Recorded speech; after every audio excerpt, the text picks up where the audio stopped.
Funding for this program is made possible by Burke Nursery and Garden Center in Burke, Virginia. You'll find trees and shrubs, perennials and annuals, water garden supplies, houseplants, and bird and gardening supplies. Burke Nursery also provides landscape, plant diagnostic, and installation services, as well as the October month-long Pumpkin Playground Festival featuring hay rides and much more. For more information, you can check out their website or call 703-323-1188.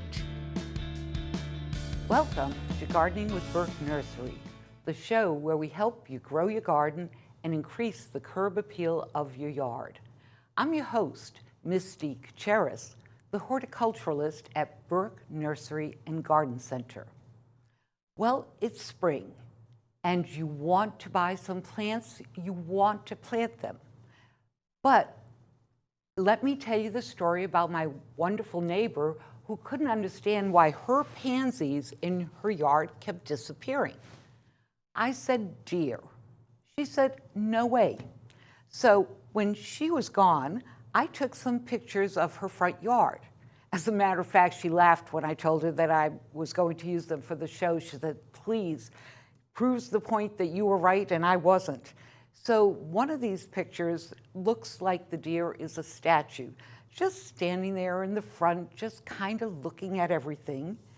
And then the other picture are two more deers. So there were a total of 3 deers in her front yard in good old suburbia, getting ready to jump her fence.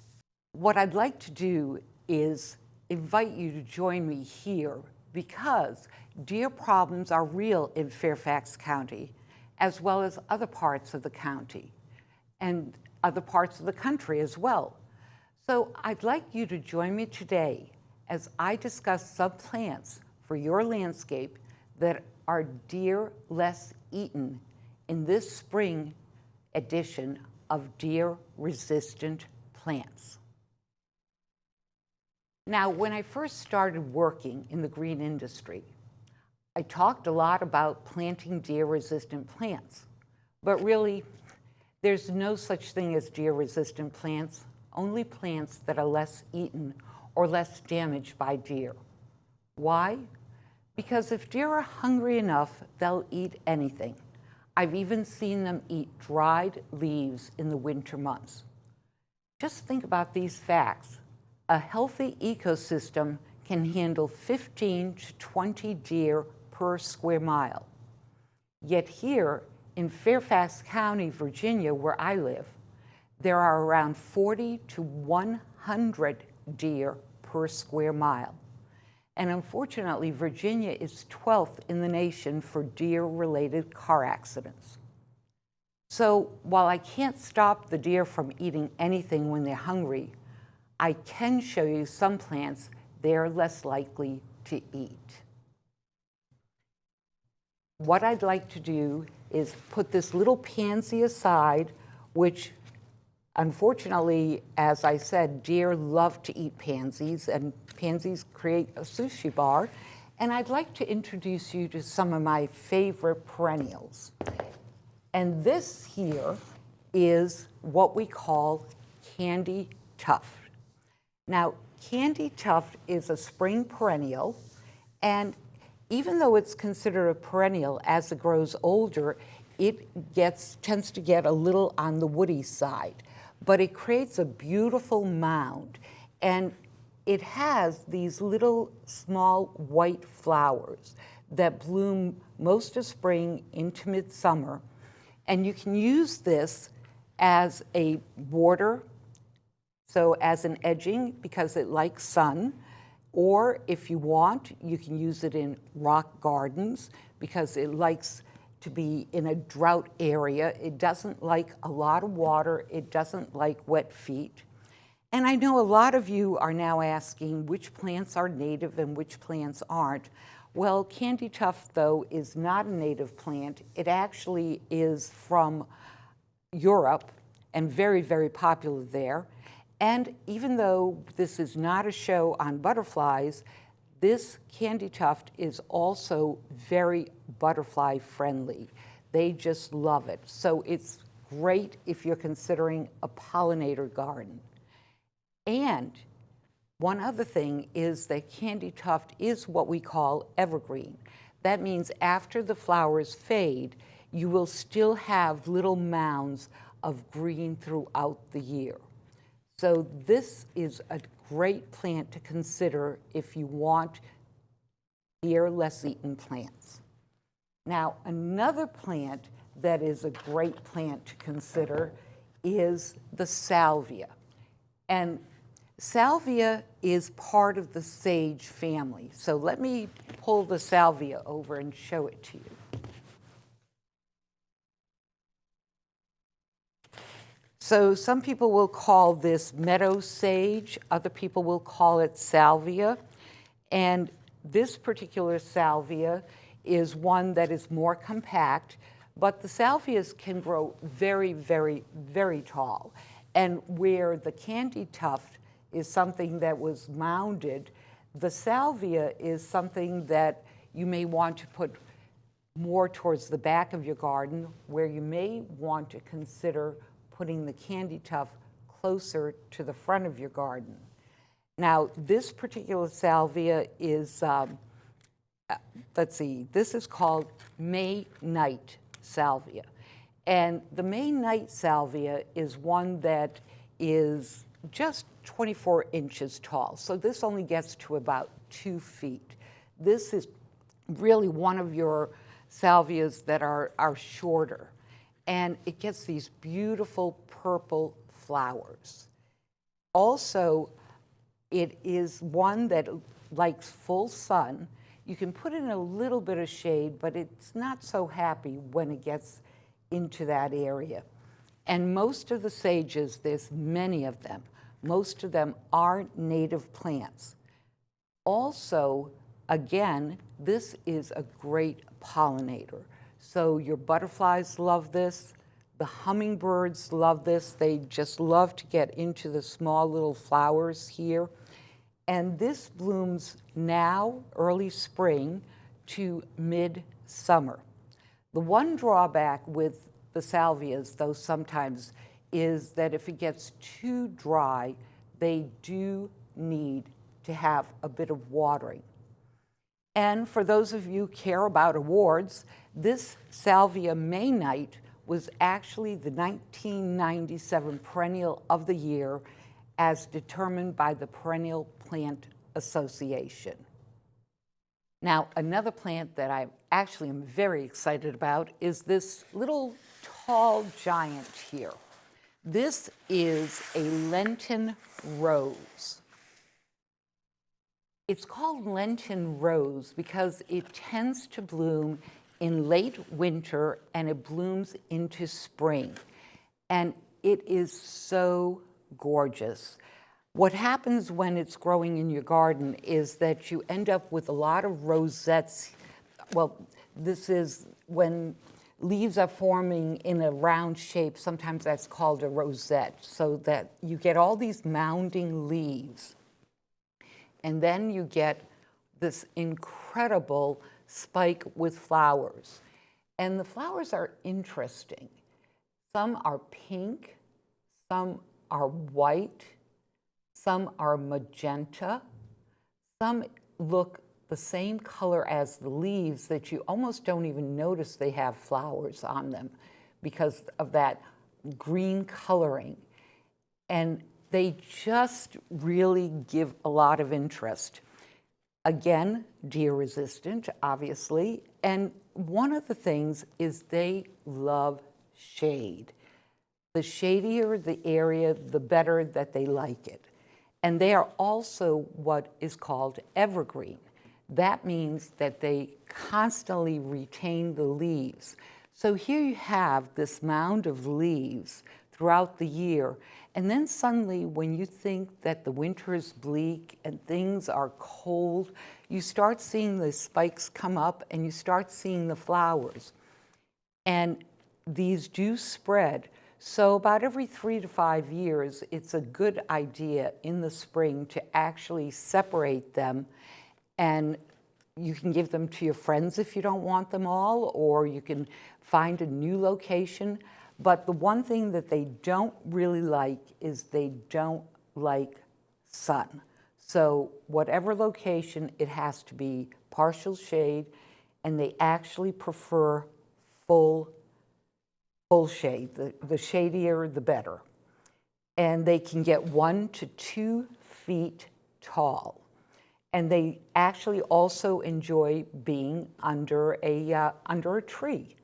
So they like the moist soil, but what's nice when you plant under trees is if you can find something that may like moist soil, but also can stand drought, because sometimes the trees will actually take up more moisture than the plant, and sometimes it'll take moisture away from the plant. So Lenten Rose is very good to consider as a replacement for hostas. A lot of people say deer love hostas, just like deer love the pansies. They just will eat up all your hostas, but if you plant Lenten roses, they won't. You just need to be a little careful with the Lenten rose, though, is some people can get dermatitis from it because some people get a little affected by the leaves. And if you like it and you don't want to take a risk, just put on garden gloves when you're planting it and you'll be fine. Now, another fun one that I really like, and I'm going to move this over here, get that out of the way, is the wood poppy. I have to show you just how beautiful this is. The wood poppy is native to the United States, and it is not the same poppy at all that comes from China, not the red poppy. It is definitely yellow, and it's called woods poppy because that's where you find it. You find it at the edge of the woods. You find it at the borders of the trees. This is another one that just prefers to have a lot of moisture. This is another one that also, like the Lenten Rose, this is one that wants a lot of shade, and the richer the soil. Now, what's interesting about the wood poppy, when I talk about the richer the soil, the moister the soil, the wood poppy likes that. And so one of the things that a lot of people are asking me about now are what we call rain gardens. And it's true with the way the weather is, there's a lot of people out there that are finding drainage problems. So they're looking for plants that they can plant in boggy areas. I can't say that the wood poppy totally likes wet feet all the time, but it needs that moisture. As a matter of fact, it will fade in the summer months if there's not enough moisture in the soil. It'll just kind of go away almost. So this is a plant that if you want to consider a rain garden, in other words, an area in your yard where you get a lot of moisture, you get a lot of water, and then the water goes away after the rain and the water percolates into the ground, this is an excellent plant. And another great piece of trivia is that this wood poppy was very, and probably still is, very popular because a lot of Native Americans actually use the sap to create a yellow dye. Just a little bit of trivia that I always find very, very fascinating. And not only is it native to the eastern United States, but it's also native to Ontario, Canada. Definitely a plant to consider. And then another plant, a perennial, is what I call Euphorbia. Euphorbia is an interesting plant, and Euphorbia is something that you need to be very cautious if you decide that you want to put it in your garden. And the reason I say this is that it is highly toxic if eaten.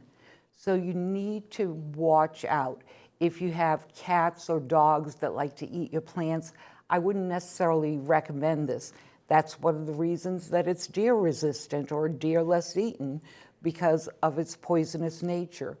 This is another one that you need to be careful with when you're planting, because it has a milky sap when broken. I'm not going to break that to show you, but that milky sap can cause dermatitis and can cause some skin irritation. So you need to be very cautious with this. But a lot of people find that they like this plant, not so much that it really flowers. These are not really flowers, these are all just part of the leaves, but these turn a real pretty yellow, and they make a nice fashion statement in your garden.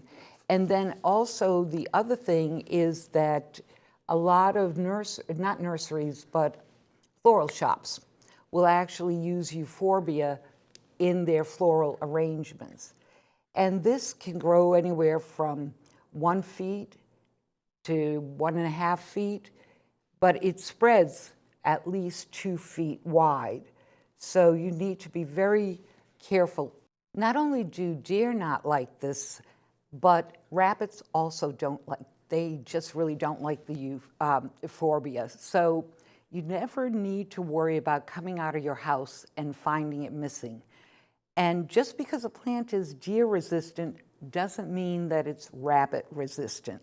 So there are quite a few plants that the deer won't touch, but the rabbits, they may just decide that that's a fine meal. And one of those is, for example, perhaps the Salvia is one of those that sometimes rabbits will nosh on.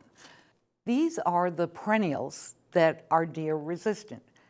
There are also annuals that are deer resistant as well. So these are some of the spring perennials that you will find that are deer resistant. But let's talk about just a couple of the annuals that you may want to consider. Lantana is one of my most favorite annuals. Not only is it deer resistant, but it is also hummingbird attractive. It pollinates bees, butterflies love it, but especially the hummingbirds. And the hummingbirds will be coming around very shortly. So this is a wonderful plant that you can have. The other plant that is deer less eaten, and there's a little bit of a disagreement. Some people say it is definitely deer resistant. Other people say it's less damaged or less eaten. And this is your sweet Alyssum. So this is a wonderful annual. And another wonderful annual is the good old-fashioned Marigold. And the reason that the Marigold is great, it also can ward off insects. So this is a plant, an annual granted, but definitely a plant to have in your garden. And then of course we have different herbs, and then this herb is sage. And I was talking about the Salvia before, which is deer resistant, the Salvia perennial, and the sage perennial. Well, any sage, whether it's the perennial sage, Salvia, or whether it's an herb sage, and there's a lot of different herb sages that are phenomenal. My favorite actually is pineapple sage, which gets beautiful orange flowers in the fall that the hummingbirds love. And that pineapple taste is so good when you're using it to prepare your foods. And what's nice is some people don't have room to actually have a garden outside, but what they have is they have container plants and they have container gardens. And sometimes that deer will actually come right up to your doorstep and it'll just totally eat right from your doorstep. I've had that happen with some of my pansies. So now I plant deer-resistant flowers, annuals, in my container gardens. And that way, I don't attract the deer to my front door. Well, before we close, one of the things that I would like to do is give you what I call a little public service announcement. What is that? Well, this is your public service announcement for cicada watchers. As you know, these little red-eyed monsters or insects, they're not really monsters, they're just beautiful insects that just happen to make a lot of noise.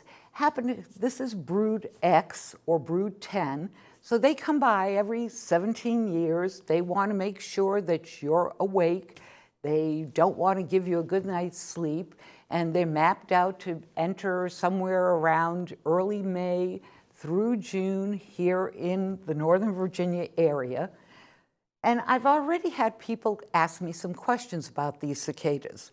One of the things that I've seen is that a lot of people are finding that parts of the yard are getting torn up, and they're getting torn up by raccoons and other mammals. What's happening is that these mammals are not only looking for grubs, but they know those cicadas are under the ground getting ready to surface. But if you think of cicadas nature's way, it's a wonderful way to get your yard aerated. And that way you don't necessarily have to do any core aeration of your lawn later this season. The cicadas are doing it for you.